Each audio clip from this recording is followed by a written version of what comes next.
Hello student, history with Neeraj channel में आपका स्वागत है। मैं नीरज पटेल आज आप लोगों का 16 नंबर लेक्चर लेने वाला हूं।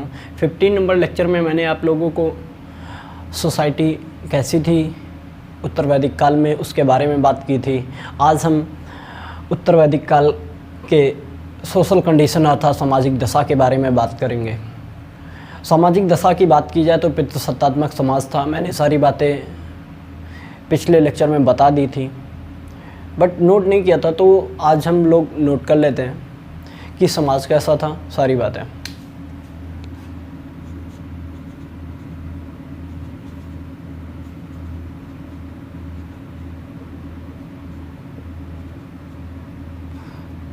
सोशल कंडीशन अर्थात सामाजिक दशा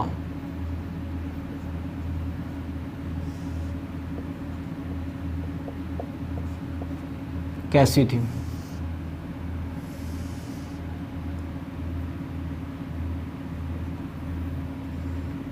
समाज इस टाइम का पितृसत्तात्मक था।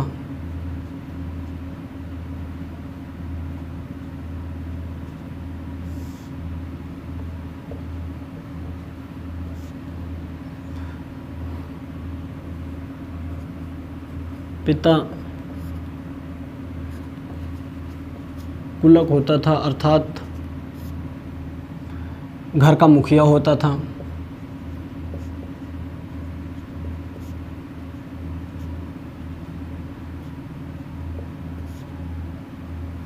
घर का मुखिया होता था।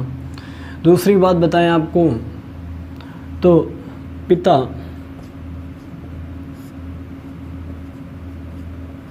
परिवार के किसी भी सदस्य को बेच सकता था।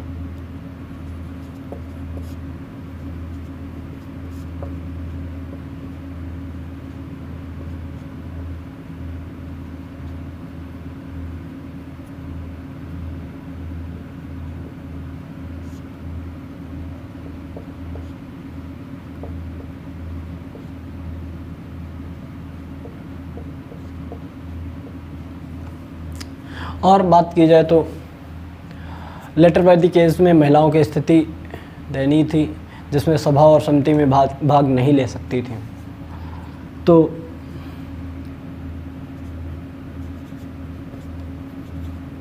महिलाएं सभा और समिति में भाग नहीं ले सकती थी।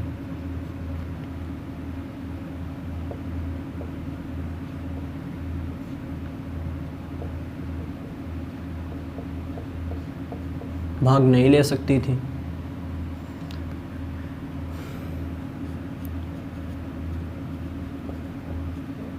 ऋग्वेद में वेदथ का जिक्र कई बार है, लेकिन इसका काम क्या था उसके बारे में नहीं बताया गया। तो और बताएं, सती प्रथा इस टाइम पे नहीं थी। सती प्रथा की बात की जाए तो सती प्रथा नहीं थी।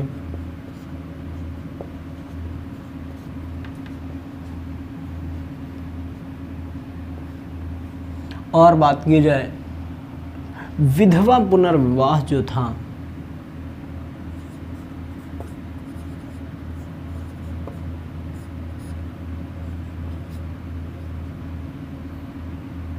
पुनर्विवाह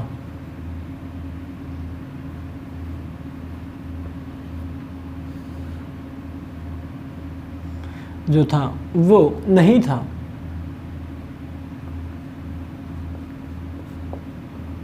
हाँ, लेकिन इसी के जैसा एक था, इसी के जैसा था और उसका नाम नियोग प्रथा था। तो बोल सकते कि विधवा पुनर्विवाह का नाम चेंज था केवल। नियोग प्रथा में होता क्या था?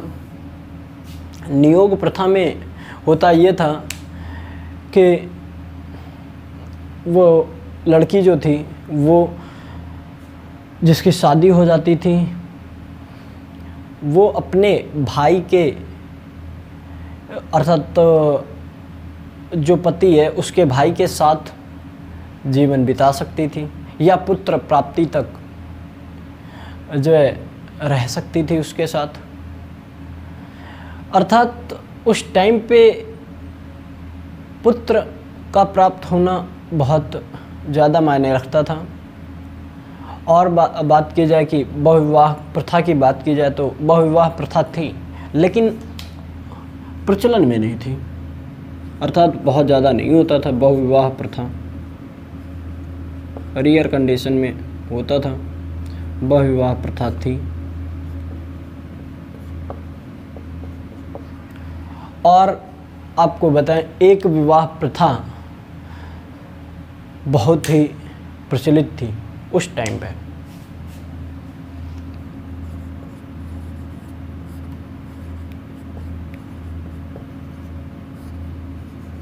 एक विवाह प्रथा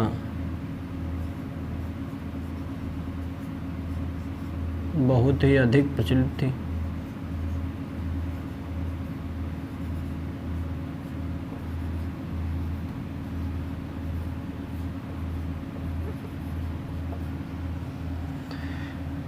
तो ये आपके सोशल कंडीशन थी। और बताएं आपको, तो पर्दा प्रथा की बात की जाए तो पूर्व वैदिक काल में नहीं थी, लेकिन उत्तर वैदिक काल में थी।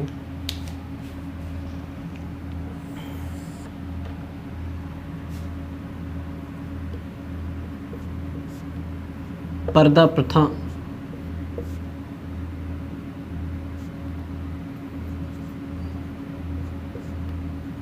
पूर्व वैदिक काल में थी, नहीं थी पूर्व वैदिक काल में।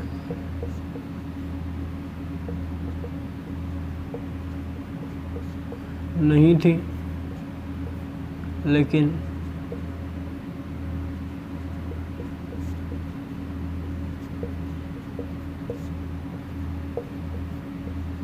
उत्तर वैदिक काल में थी।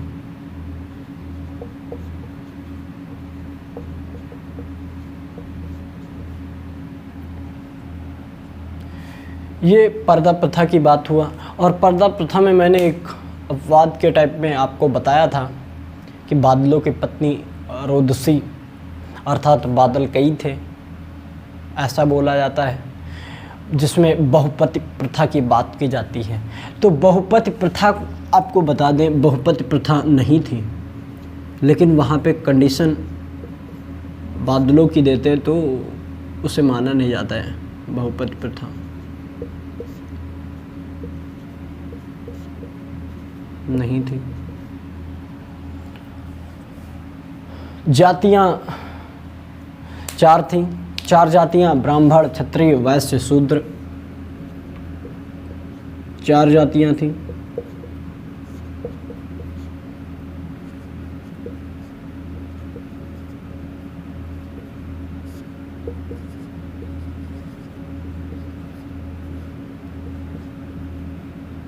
क्षत्रिय, वैश्य, शूद्र।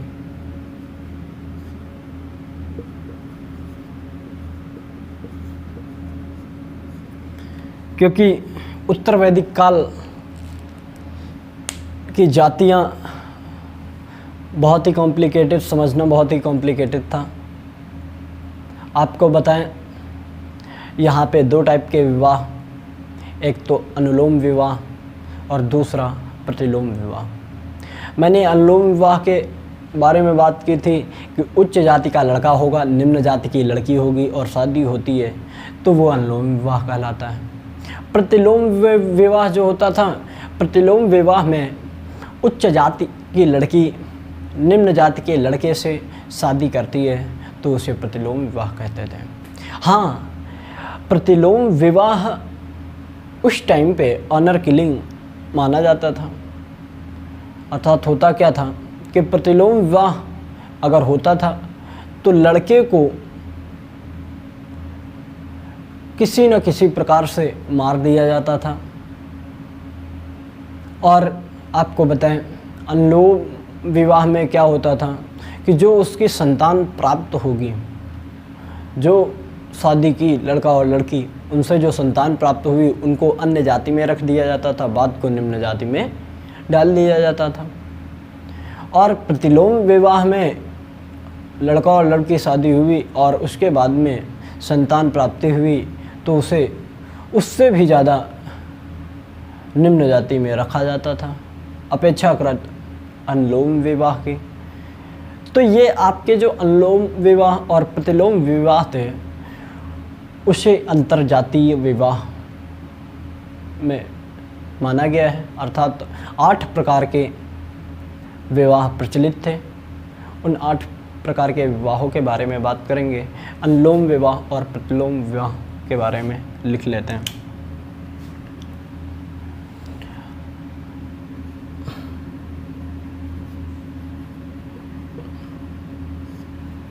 अनुलोम विवाह, इसमें होता ये था कि उच्च जाति का लड़का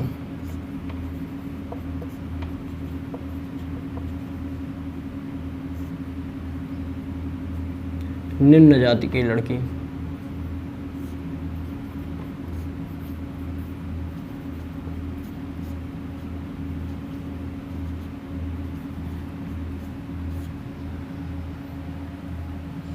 जो संतान थी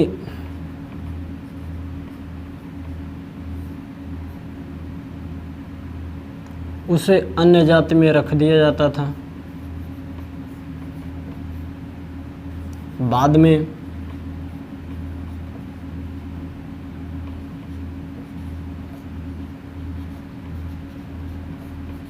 निम्न जाति में रख दिया जाता था। तो ये अनुलोम विवाह था। आपका अनुलोम विवाह यही था। पहले इसे नोट डाउन कर लें, उसके बाद में प्रतिलोम विवाह के बारे में बात करेंगे। उसके बाद देन अंतरजातीय विवाह जो 8 प्रकार के होते थे, नोट डाउन कर लें इसे। अब प्रतिलोम विवाह के बारे में बात कर लेते हैं।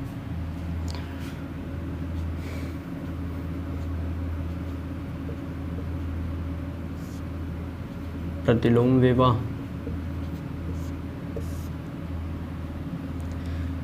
प्रतिलोम विवाह में होता क्या था कि उच्च जाति की लड़की होती थी,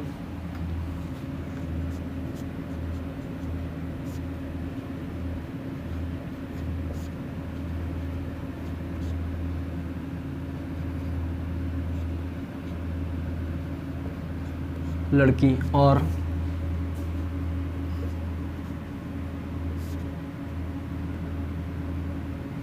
निम्न जाति का लड़का होता था।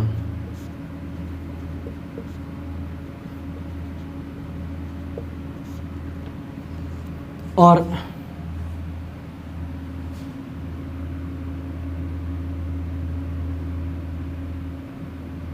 जो संतान थी, संतान को निम्न जाति में रख दिया जाता था। अपेक्षाकृत अनुलोम विवाह के अपेक्षाकृत प्रतिलोम विवाह में उससे भी निम्न जाति में रखा जाता था। उसके बाद में जो अनुलोम विवाह और प्रतिलोम विवाह थे, इन दो को मिला के अंतरजातीय विवाह बोलते हैं। अंतरजातीय विवाह,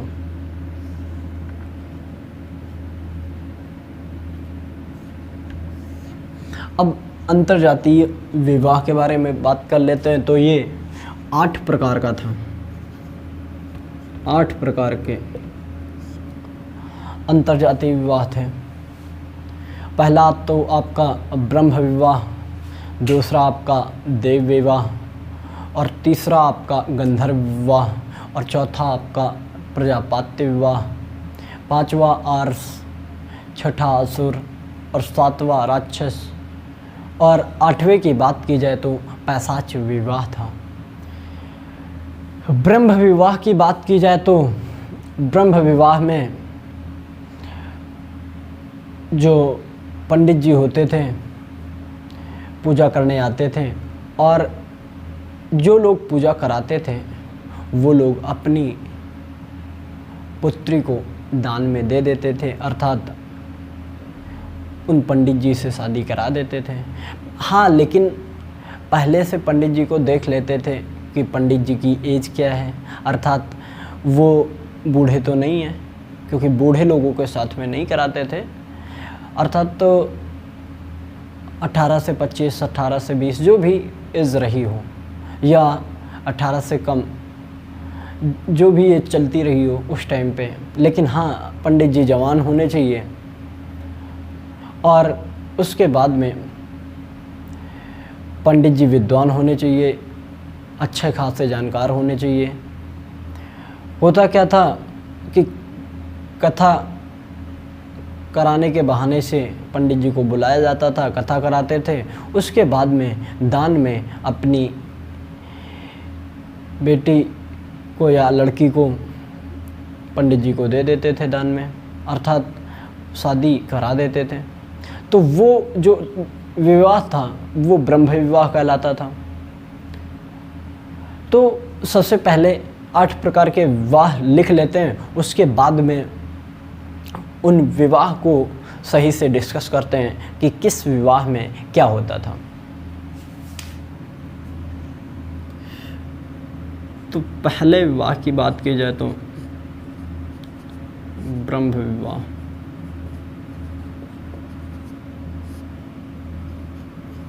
दूसरे की बात की जाए तो देव विवाह, और अगर तीसरे की बात की जाए तो गंधर्व विवाह, गंधर्व विवाह, और अगर चौथे की बात की जाए तो प्रजापात्य विवाह, और अगर पांचवें की बात की जाए तो बहुत ही आसान आर्ष विवाह,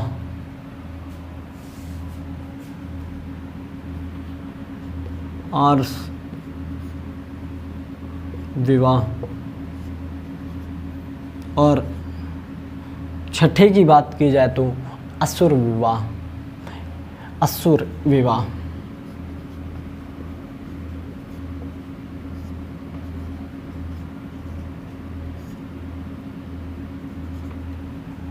सातवें की बात की जाए तो असुर के बाद में राक्षस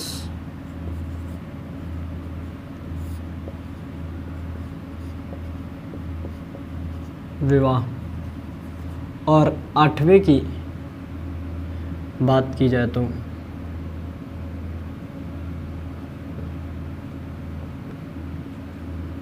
पैशाच विवाह। तो ये आपके विवाह थे, 8 प्रकार के विवाह।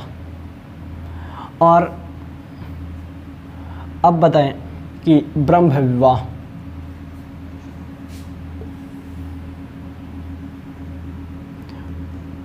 ब्रह्म विवाह में पंडित जी को दान कर दिया जाता था कन्या, ठीक। तो ये आपका ब्रह्म विवाह था। और ब्रह्म विवाह के बाद में देव विवाह आता है। और देव विवाह की बात की जाए तो देव विवाह में अग्नि को साक्षी मानकर फेरे लगाकर विवाह किया जाता था। उससे आपको मानना पड़ेगा कि देव विवाह कहलाता था। लाइक डैट अभी के जैसा नहीं था, लेकिन अग्नि को साक्षी माना जाता था।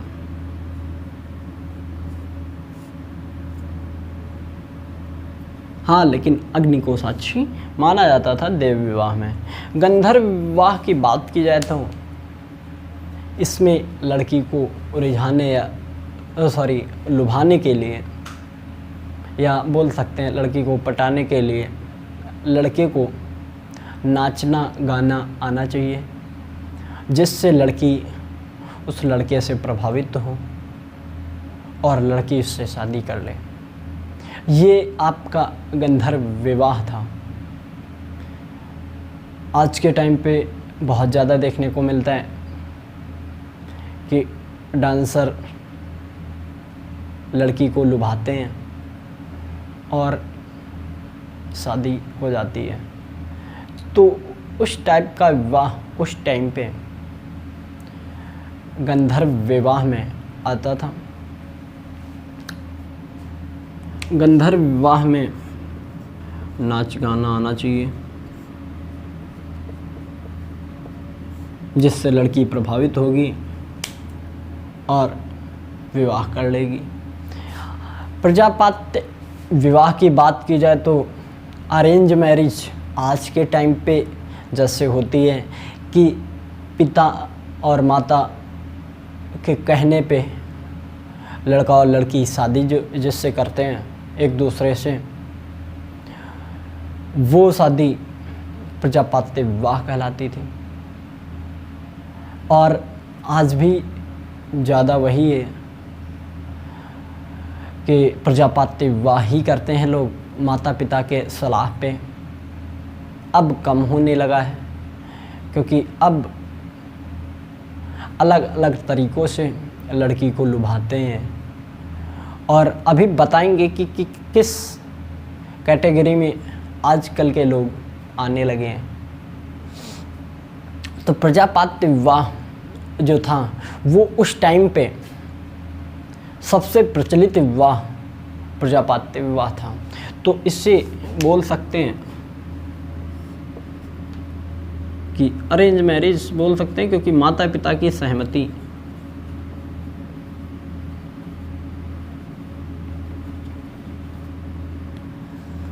अर्थात माता पिता की सहमति, लिख लो माता पिता की सहमति, उनके द्वारा देखा गया लड़का या लड़की उसी से शादी होती थी। अगर आर्ष विवाह की बात की जाए तो लड़की का पिता लड़के के पिता से एक जोड़ी बैल लेता था, क्योंकि आर्ष का मतलब ही बैल होता है।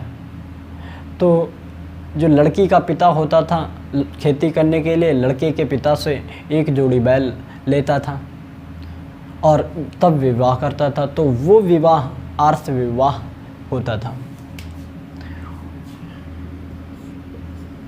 एक जोड़ी बैल।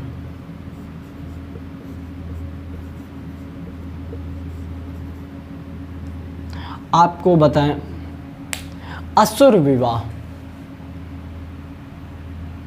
आजकल कुछ केसेस देखने को मिलते हैं असुर विवाह के। कन्या को खरीद कर विवाह कर लिया जाता है, अर्थात लड़की वालों को रुपया दे दिया गया और लड़की से शादी कर ली गई। केसेस देखने को मिलते हैं, वो आपका असुर विवाह कहलाता है। कन्या को खरीद कर विवाह बोल सकते हैं, कन्या को खरीद कर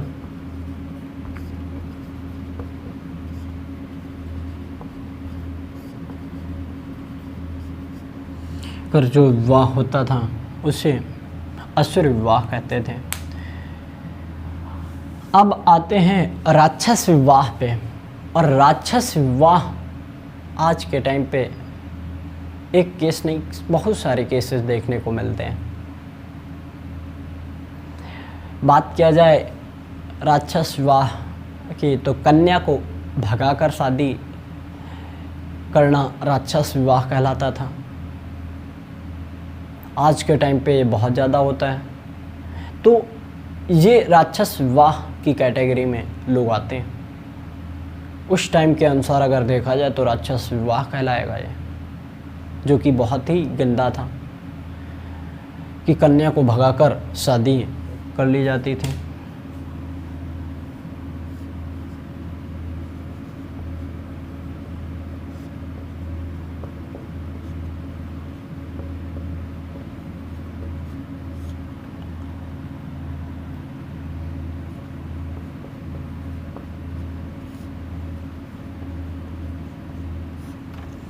कन्या को भगाकर शादी करना।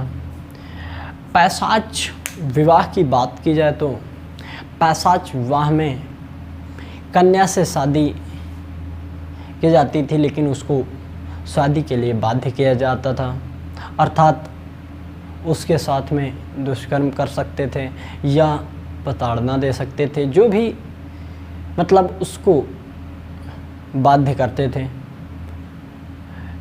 और ऐसा विवाह कि जिससे उसकी शादी हो जाए, कन्या को बाध्य होना पड़े, कन्या को मजबूर होना पड़े कि उसी से शादी करनी पड़ेगी, ऐसा कुछ करते थे तो उसे पैशाच विवाह कहते थे।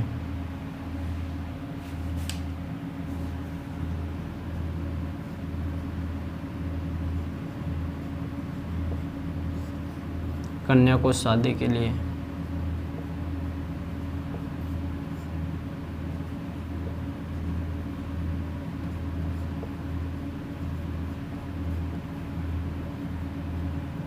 बाध्य करना, ये आपका दुष्कर्म जैसे करते थे, उसके बाद में उसको बाध्य हो जाती थी, तो इस वजह से करती थी। अब बताएं आपको कि पहले 4 विवाह, ब्रह्म विवाह, देव विवाह, गंधर्व विवाह और प्रजापत्य विवाह को धर्म विवाह कहते थे। पहले 4 विवाह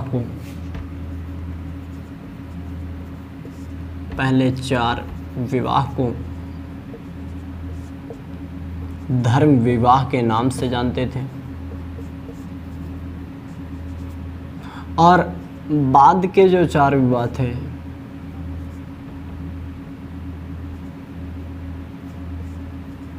बाद के 4 विवाह अधर्म विवाह कहलाते थे, अर्थात अधर्म के रास्ते पे चलकर किया गया विवाह अधर्म विवाह कहलाता था। सबसे प्रचलित विवाह की बात की जाए तो मैंने बताया कि प्रजापत्य विवाह था।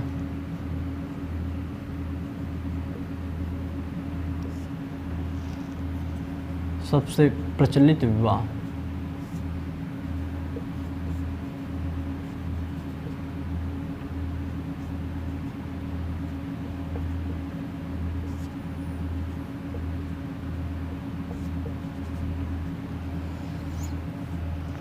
तो ये तो थी सामाजिक दशा अर्थात सोशल कंडीशंस लेटर वैदिक एज की। अब हम रिलीजियस कंडीशंस के बारे में बात करेंगे। रिलीजियस कंडीशन अर्थात धार्मिक जीवन के बारे में बात करेंगे। प्राकृतिक देवी देवताओं की पूजा होती थी। मंदिर में हवन कुंड होता था जिसमें हवन होता था। हाँ, लेकिन मंदिर में मूर्तियाँ नहीं मिली, केवल और केवल उसमें हवन कुंड होता था जिसमें हवन करते थे, और उसके बाद में उसमें हवन करते वक्त देवताओं को बुलाते थे, अर्थात उस हवन को जो करते थे उसका तात्पर्य ही यही होता था कि देवी देवताओं को खुश करना और उनको बुलाना। जैसे आपको बताएं कि अग्नि देवता के लिए 150 मंत्र हैं और वरुण देवता के लिए 200 मंत्र। पानी तथा नैतिक जीवन के देवता वरुण देवता को माना जाता है, और इंद्र को आंधी तूफान का देवता माना जाता है। पुरंदर भी इन्हें कहा गया है जो कि विनाश के देवता, और इनके लिए सबसे अधिक मंत्र 250 मंत्र हैं। अगर आर्यों के प्रथम देवता की बात की जाए कि आर्य लोग अपने प्रथम देवता किसे मानते थे, तो पहले देवता पृथ्वी को मानते थे, अर्थात देवत। प्रथम देवता जो थे वो प्रथम देवता इसलिए पृथ्वी को मानते थे कि पृथ्वी पे रहते हैं, उनकी पूजा करना जरूरी है। दूसरे देवता आकाश को मानते थे कि आकाश में आग का गोला निकलता है, एक साइड से निकलता है दूसरे साइड में छिप जाता है, और हमें ऊर्जा देता है, रोशनी देता है। तो इस वजह से दूसरे देवता आकाश को माना गया है। तीसरे देवता में द्योत और आकाश दोनों, अर्थात पृथ्वी और आकाश दोनों को माना गया है। होता क्या था, ये लोगों के मन में ये भ्रम था कि आगे जाकर पृथ्वी और आकाश एक में मिल जाते हैं, तो दोनों देवताओं का मिलन होता है, इसलिए तीसरे देवता द्योत आकाश कहलाते थे। उसके बाद में आपको बताएं कि उत्तर वैदिक काल में धार्मिक जीवन में पुरुष देवता की प्रधानता थी। उत्तर वैदिक काल में ब्रह्मा, विष्णु और रुद्र, अर्थात महेश नहीं बोलते थे, रुद्र बोलते थे, ये त्रिदेव थे। गॉड अर्थात जनरेटर, जी जनरेटर, ओ ऑपरेटर और डी डिस्ट्रॉयर। ब्रह्मा को जनरेटर और विष्णु को ऑपरेटर और रुद्र अर्थात महेश को डिस्ट्रॉयर माना गया है। तो आज के लिए इतना ही रखते हैं। धार्मिक जीवन के बारे में अगले दिन लिखा देंगे, लेकिन आपको धार्मिक जीवन के बारे में बातें बता दी हैं, तो आप लोग इसे नोट डाउन कर लें।